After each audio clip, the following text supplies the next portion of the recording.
So last year was a very hectic year. I compromised my health. I compromised my well-being to focus on work. I had surgeries, I had hospital visits, and through all of this, I literally worked the whole time. I took no time off. And I thought, as long as I am committed to the company, all will be well. And in reflection, I realized my 60 to 100 hour work weeks did nothing to push the company forward. And that only when I took a step back and looked inward and focused on my health and well-being was the company able to move forward. I say this again and again, and I lost it for myself. And don't worry, I've come back. I've learned my lesson. You are the generator that powers your business. If you do not go for regular maintenance, if you are not investing and putting fuel into the generator, it cannot power the house. Your business will be nothing without you as the generator. Take it from somebody who's just learned this hard lesson that I'm always preaching. Rest.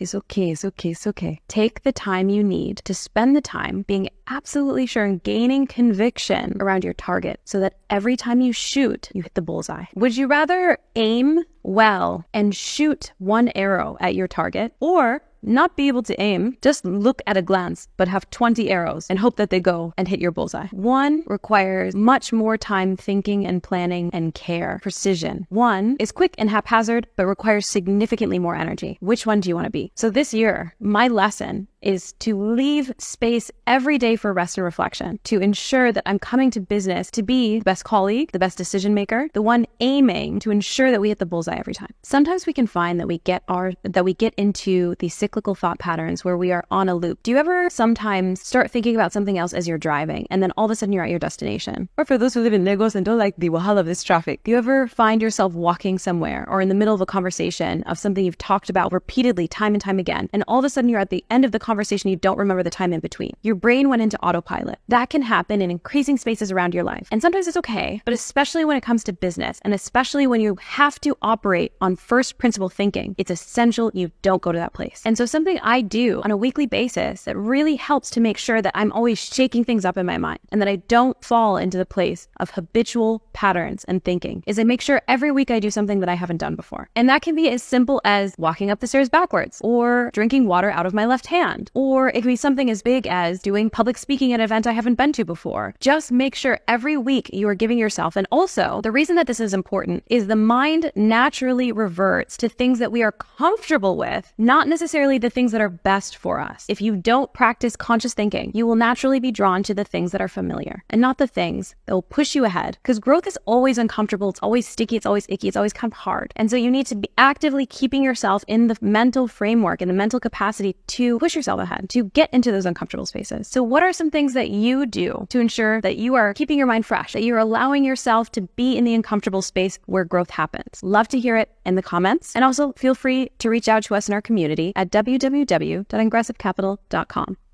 Thank you.